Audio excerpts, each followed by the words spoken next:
Pozdrav mojim posetiocima.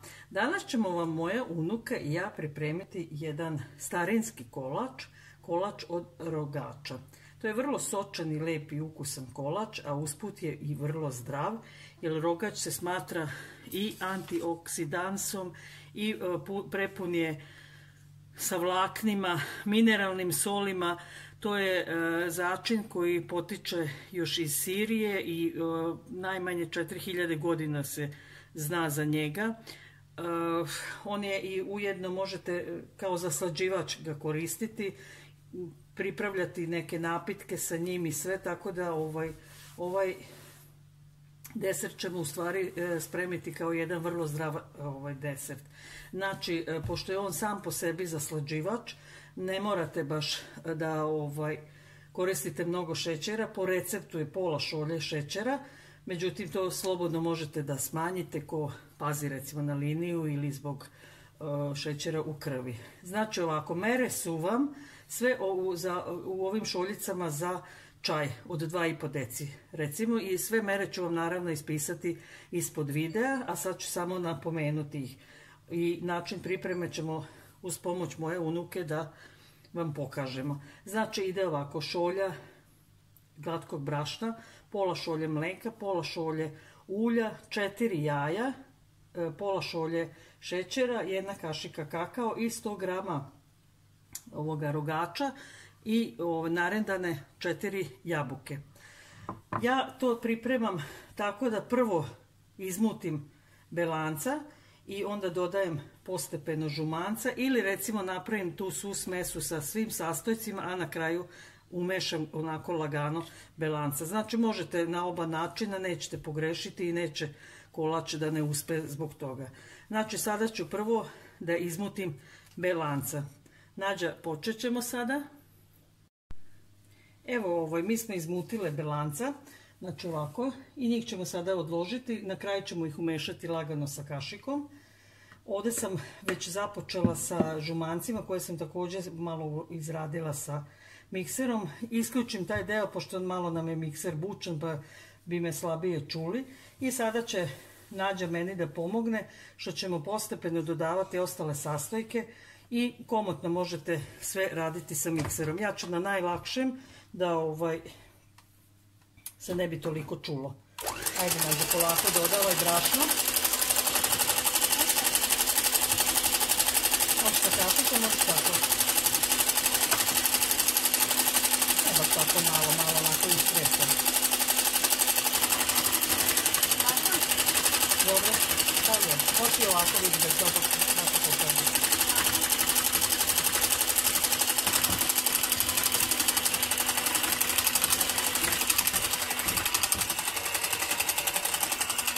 Sad malo dodajem mleka.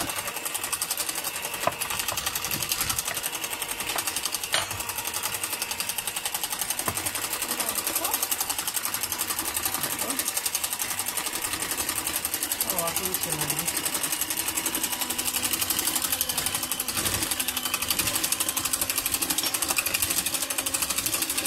Nastavite brašno, možete ovako vidjeti. Istresiti komotno, možeš sve istresati, samo polako.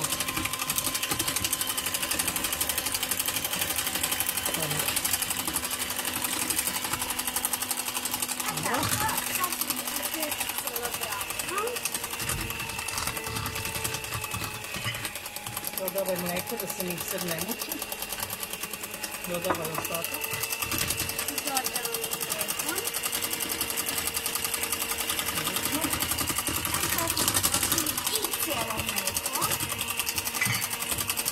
Može svi ostali sastojci sada. Znači daj vanilije šećer i 1 prašak za pecivo. Koje inače trebalo bi sa brašnom da se, sa suvim sastojcima da se izmeša, ali dobro, neće biti greška ni ovako.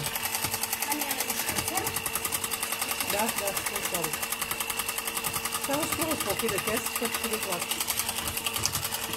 Ona isto voli da pravi kolače i da je baka uči, a jako voli ovaj kolač da jede.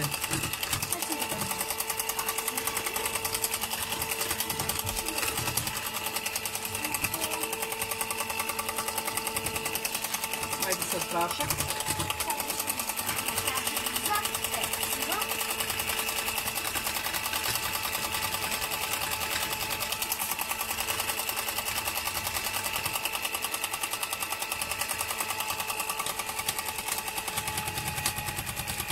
Dobro, razna rukica.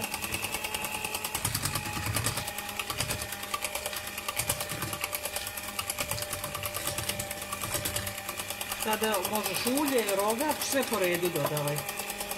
Možeš i malo brže da nam video ne traje se više dugo.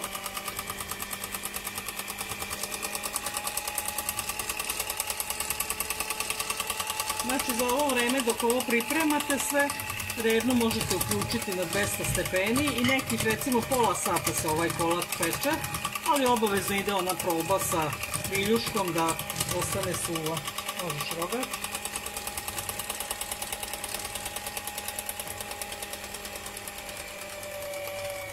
Znači ovaj kolač, ako pogledate druge neke recepte, neki stavljaju i suve grožđice i sve, po meni to već onda menja ukus. Ja volim da bude ukus rogača i da ovaj kolač samim tim kako ime mu, kako mu je ime da sa tim ukusom i dominira. Eto, sad ću ja malo da se isključim, da ovo izradimo. Evo mi smo ovo mikserom izradile, pripremile smo tepsiju. Za ovaj recept tepsija veličine 35 puta 20 je nešto dovoljna, ali recimo moja je možda malo veća, u suštini bit će samo malo tanji kolač nego što bi bilo u manjoj tepsiji. Tako da sada ćemo umešati jabuke. To sad već možemo da radimo sa ovom špahlom. I na kraju ćemo taj sneg, evo Nađa, ako hoćeš ti malo da pomogneš. Može. Evo malo to izmešaj, lagano. Nekad ovako samo drži tu i mešaj. Ja ću ti dodavati belanca.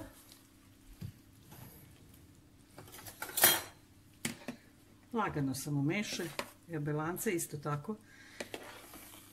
Znači u suštini ko voli ovo da pojednostavi, može komotno da izmuti belanca pa da redom dodaje šećer, žumanca i sve da to radi sa mikserom. Ne tako, Nađe, moraš mešati. Tako. Lagano. Aj ti baki dodavaj, a ja ću da mešam, dobro? Evo ovako, znači tim laganim pokretima, Nađe, vidiš? Ovako. Da zahvati celu masu. Jer u suštini ovaj belanac da isto da kolač bude vazdušast.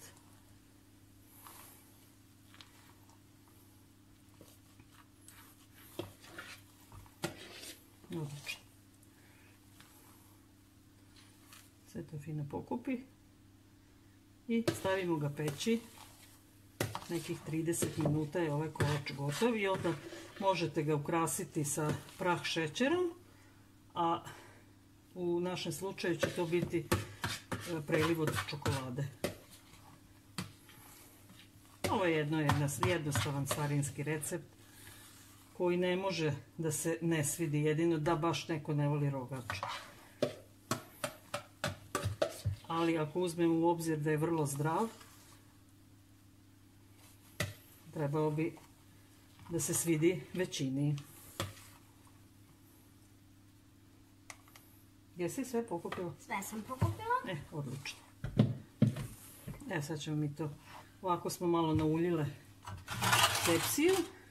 I malo brašna. I pobrašnavila. Sve sad samo je ovo bitno, jel da smo sve i od dole izmešale. Sad od tog belance malo belja smesa. Tačno. Ali kako se on bude pekao? Biće... Ne, vidite, čak i za ovu tepsiju bit će to sasvim zadovoljavajuća visina kolača. Ne mora da bude nešto ni mnogo visok. Evo ovako sve da pokupimo.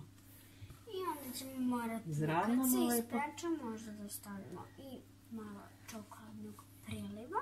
Tačno.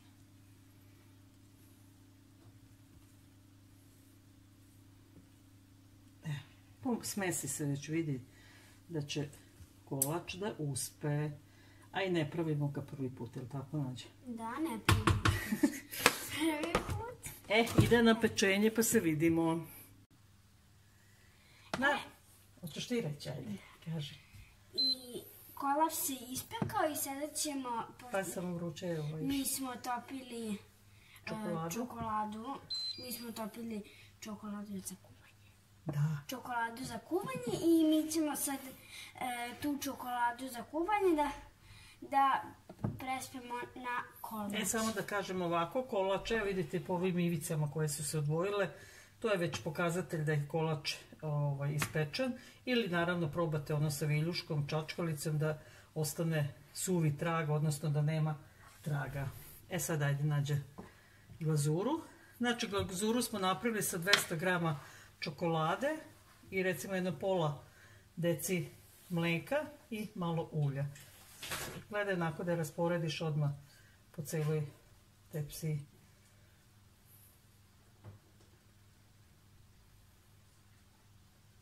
Dobro, odlično. Sve istresi napolje. Pokupi se tom špaklom.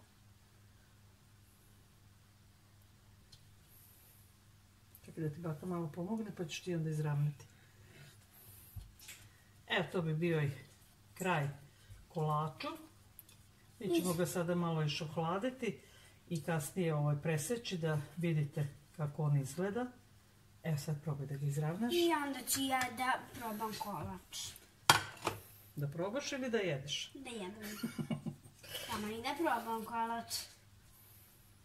I da kažem prijateljcima kakav je kolač. Evo ovako bi izgledao kolač. U našem slučaju jeste malo tanji. Ili rekla sam vam, mi smo stavili malo veću tepsiju. Mi u suštini ovako i volimo, a vi slobodno možete da se opredelite za neki manji kalup i kolač će vam biti puno veći, deblji ili kako god. Uglavnom, ukus se promeniti neće. Prijatno!